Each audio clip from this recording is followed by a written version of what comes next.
Hey everyone, my name is Mark Meckler, and I am the president of Convention of States, and this is the Sunday Night Battle Cry.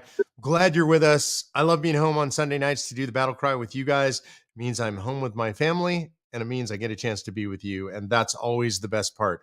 So we're going to run through some news today. We're going to hit a lot of stuff going on. Obviously, we've got the debate, we've got elections, we've got Israel, we've got some pronoun mandates. God forbid you say the wrong pronouns. So we're going to cover a bunch of stuff.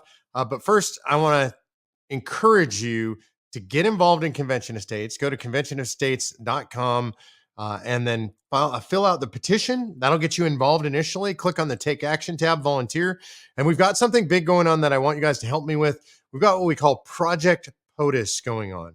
Project POTUS. So what we want you to do is, if you're out in the field, if you're emailing, if you're a social media person, we want you to encourage the candidates to weigh in on Convention of States. Tell us what their position is on Convention of States. This is all candidates, any party, no party. I don't care who you ask them all. Especially in the early states, in Iowa and New Hampshire, the candidates are visiting those places. Go to town halls, ask them public questions about whether they support Convention of States and whether they support calling an Article 5 convention. And you can participate in this specifically, learn about it by going to www.conventionofstates.com/POTUS. Vivek Ramaswamy has already weighed in. He is a supporter of Convention of States. We have Ron DeSantis has weighed in. Governor DeSantis is a longtime supporter of Convention of States. We want to get all the other candidates on record. That's going to be up to you. conventionofstates.com/POTUS. That's my call to action this week. Get involved. Also, I want to make sure that you watch our simulation movie premiere. So back in August, we had an Article 5 simulated convention. Some of you watched some of that live stream. We have a 15-minute beautiful summary video of that.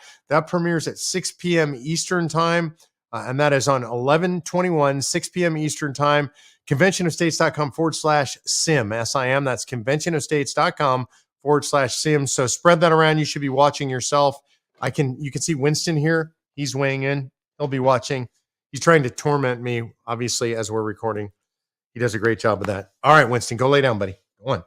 All right, let's roll. I've got a lot of stuff I want to talk about this week. I want to get it done quickly and efficiently for you guys. So first, I want to talk to you guys about the debate this week. How many of you watched the debate? Raise your hand. I did not watch the debate. And the reason I would say I didn't watch the debate is it's like the undercard at a boxing match or whatever. It's not the fight anybody comes to see right now. To me, it looks like Donald Trump is the nominee. Whether you love him or hate him, I'm not weighing in saying he should or shouldn't. I'm just saying it looks like he is going to be the nominee. And so when you see sort of the undercard debating, it's just not as interesting to me. Now, I did watch a bunch of the highlights. I read a bunch of stuff that's been written about it. Kind of looks like exactly what I expected. I mean, look, you have three contenders for second place, I guess you could say. You've got Ron DeSantis, you've got Nikki Haley, and maybe Vivek Ramaswamy. I don't know what Tim Scott and Chris Christie are still doing on the stage. Maybe they're trying to audition for something else in the administration. And when I watched some of the highlights, I was horrified. It seemed juvenile to me. I mean, when you have Haley calling Vivek scum, and you have, maybe rightly so, you have Vivek going after Haley's daughter for using TikTok, the whole thing was just a mess. I mean, it might have been great for popcorn and beer, but not for a presidential debate. And I don't think we're hearing what the nation wants to hear. I don't think we're really hearing how people are going to lead. I don't like the debate formats. I'd rather see a candidate interviewed in a difficult interview, maybe by somebody like Tucker, than watching them, quote unquote, debate each other in sound bites. It's just not something that I find appealing. But be that as it may, I guess I don't know who you think won. I have no idea who won because, again, I didn't watch. A lot of people are saying it was Haley. Some people say it's Vivek. I don't know. Take your pick. Ron DeSantis seems to not do a lot, but act the most presidential at these things. I would say he is the most presidential. He's a guy who's actually proven that he can really govern. So you take your pick. Hopefully, if you watched it, you enjoyed it. Maybe you did the beer and popcorn thing and you really enjoyed it. So that's my take on the debate. Let's talk election results, because obviously that's the big thing that happened this week. And we had elections. The big ones were in Virginia, Ohio, Mississippi, Kentucky. Let's start with Virginia. I think that was probably one of the more consequential elections in the country. They are an off-year election, meaning they had their legislative elections this year. So all of their senators, all of their members of the House of Delegates were up for election. And it was a very odd one. Youngkin's a pretty popular governor, Republican, and there was a Republican victory in the last cycle with Youngkin and the Republicans taking their House of Delegates by one seat. That got flipped this time. The governor was not up. He'll be up in 2 years.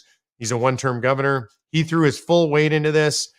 It was not a good night for Republicans. Republicans lost the House. I think they're now at a 4 or 5 seat disadvantage in the House. They went from a 1 seat advantage to a 4 or 5 seat disadvantage. They also did not take the Senate. So now you have the Democrats in control of both the House and the Senate in Virginia. And you have a lot of people saying, well, this sort of portends what's going to happen in the election in 2024. I don't really think so. I mean, I guess you could make that argument, but if you really look at it, it was a very odd election. The entire state had been redistricted. Nobody was running in their normal districts. So you really, in a way, had no incumbents. One of the strongest Republicans I knew was running against 2 other Republicans for his seat. I mean, so it was a very weird election cycle. So I don't think you can play out a lot in that. And if you look at the swing, it was very small. I mean, the Republicans actually, in the next off cycle, which will be 2025, have a good chance of taking both the House and the Senate. The numbers still look okay. Now, that being said, Virginia is a state that's trending more and more blue. It's not trending blue because the whole state is trending blue. It's trending blue because Washington, D.C. is spilling out all over Northern Virginia. That's a very Democrat area, and that is where the population base is that dominates the state.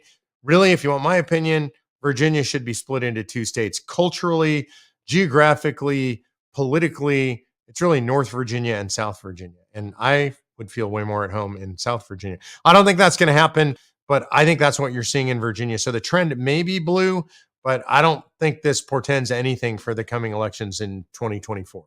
So that's Virginia. Ohio had an important election. They had issue 1 and issue 2. Those were propositions on their ballot, citizen propositions. They can be voted on by citizens to change their constitution. And what they did is they ensconced in their constitution abortion until birth, the destruction of parental rights, and the legalization of marijuana. So in other words, you're going to have a bunch of stoned baby killers in Ohio. It was really bad. It's a very bad result. I worry about it happening in other states. Again, this shows the dominance of heavily populated blue cities over the rest of the state. Ohio geographically is a very red state, but you get dominant groups in the cities that are very liberal, and they can dominate elections like this that are statewide. There was a pre-election to this that was more important, in my opinion. A couple of months ago, there was an election to make it a 60% threshold instead of 50%, 51% to change their constitution. Now imagine that. They can change their constitution by 50% plus 1 vote. That doesn't make any sense. That creates no stability. It allows wild swings. The framers of the United States Constitution would have been very against that. And in fact, that's why you have to have 2/3 of the states or 2/3 of Congress to propose amendments and 3/4 to ratify. For them, it's 50% plus 1 vote.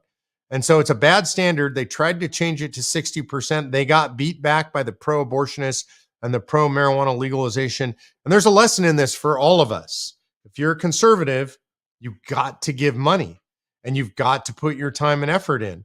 And the left spent way more money legalizing abortion and legalizing marijuana than the right did to defeat those things. So we're going to have to figure that out. I don't necessarily think it's the fact that we have a losing issue. I think we're not spending enough money. Our big donors are not coming in hard enough. Our small donors are not coming in hard enough. We're going to have to do something. I also think when you look at what happened there and in Virginia, also in Kentucky, by the way, the Democrat governor in a very red state was reelected, Andy Beshear.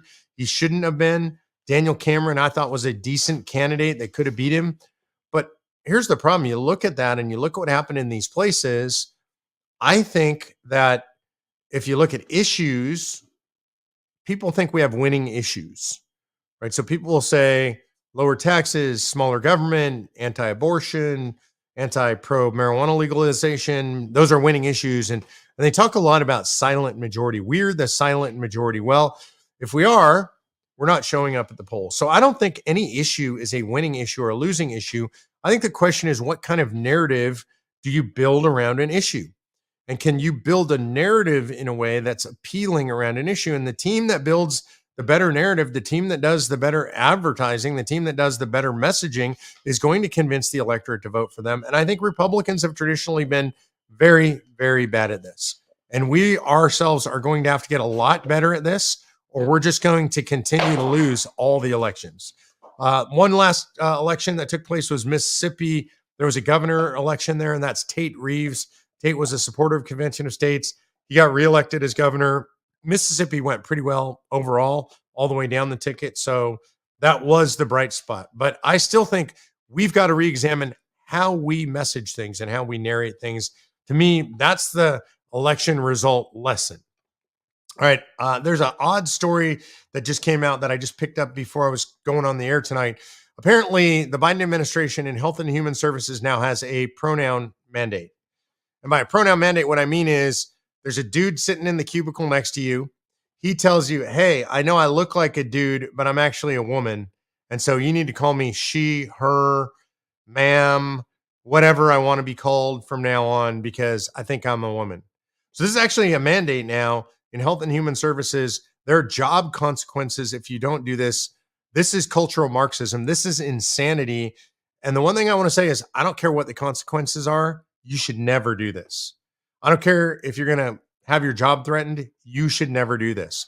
This is not reality. And they're trying to force you to live in a way that refuses to acknowledge reality. And you should not play that game with them. I will never play that game. They can ban me from social media. They can ban me from Fox, whatever outlet they want to ban me from. I will never say that a man is a woman or a woman is a man. You're whatever gender you're born, no matter what your crazy mind tells you. So this is another mess being pushed on us by this administration. This is just cultural Marxism, and it's really bad. All right, I'm going to go to my final subject today before I go to Q&A.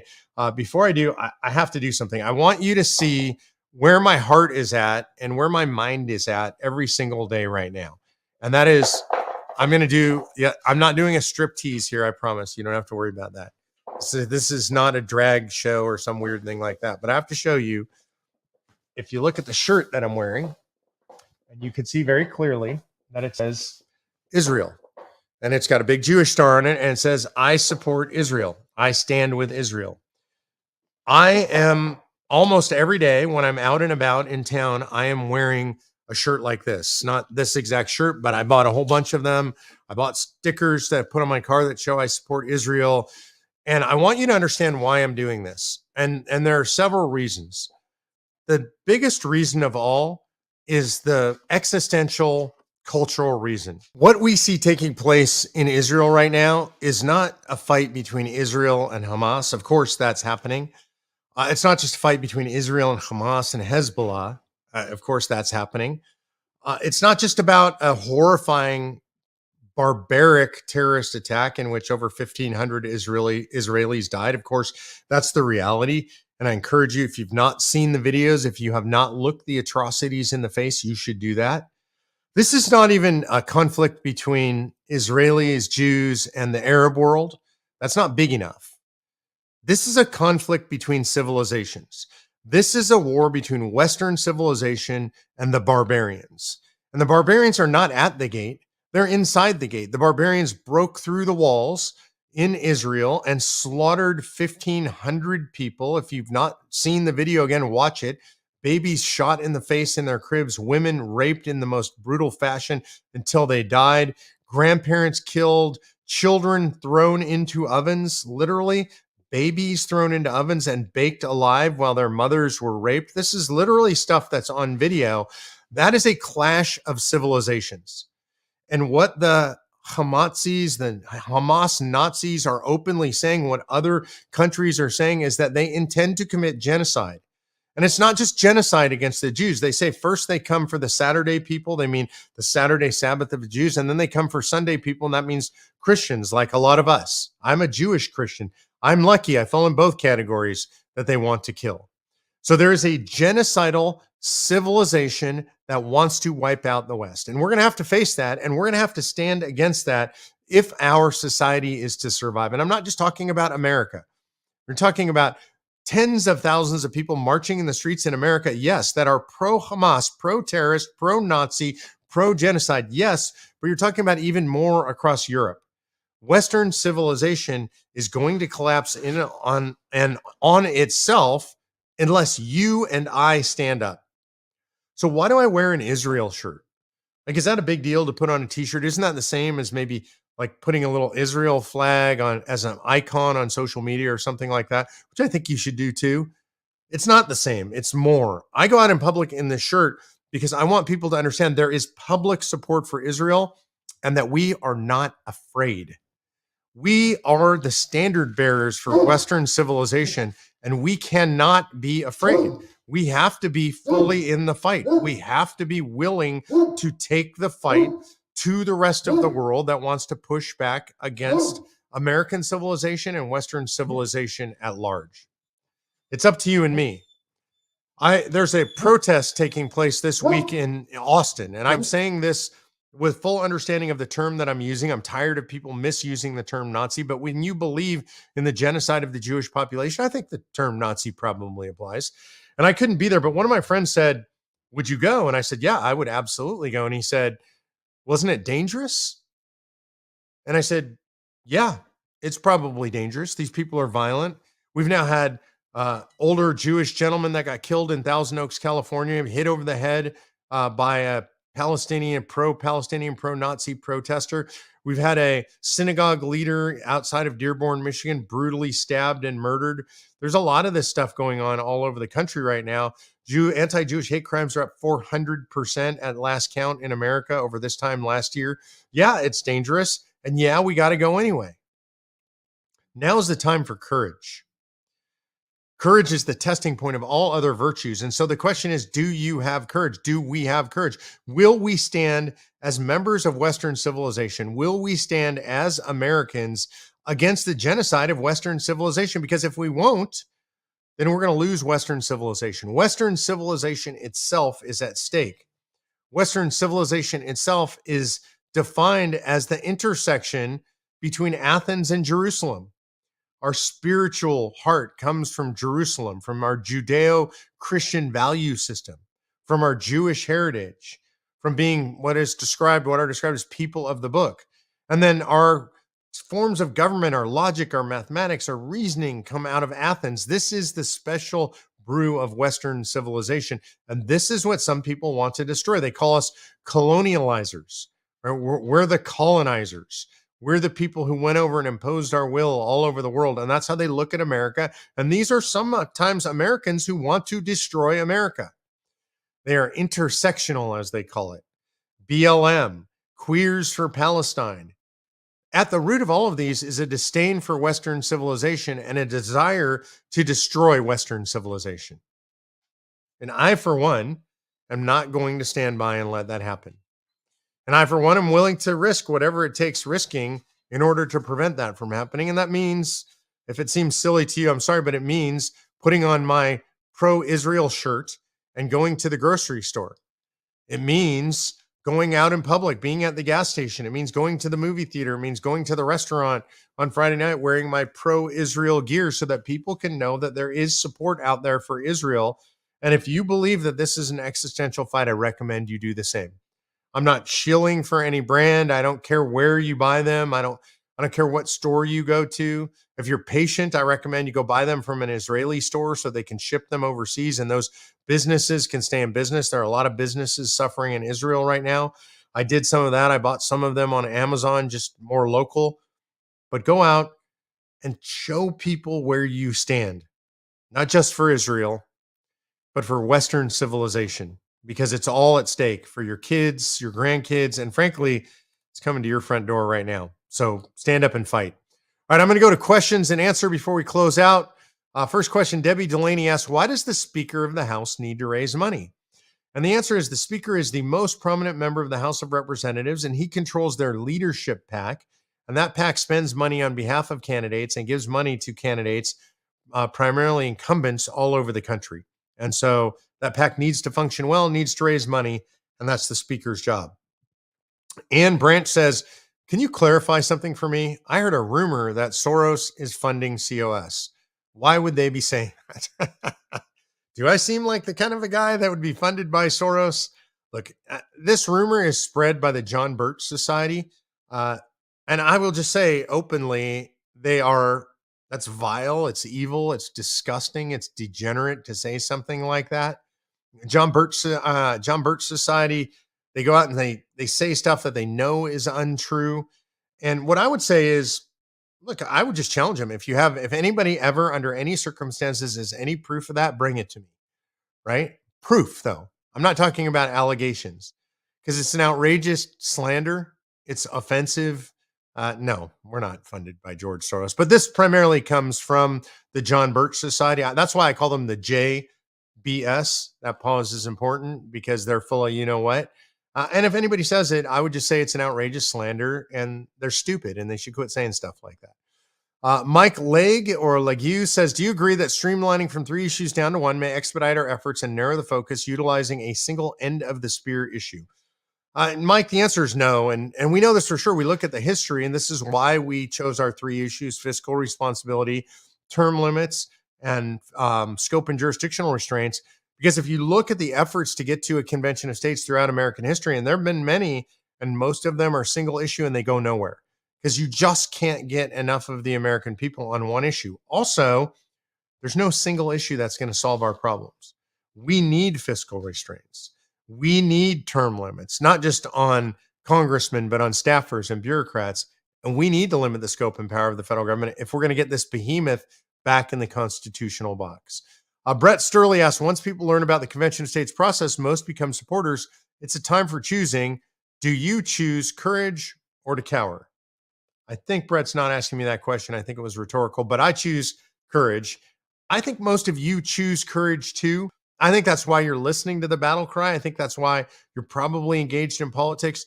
And if you're not, it's time to get engaged. It's time, as Brett says, to choose courage, stand up, put on your Israel gear, put on your Convention of States gear, go to conventionofstates.com, sign the petition, click on the Take Action tab, become a volunteer. Not only be courageous, but get out there and exercise your courage. Have a great week. God bless you guys. We'll see you next week on the Battle Cry.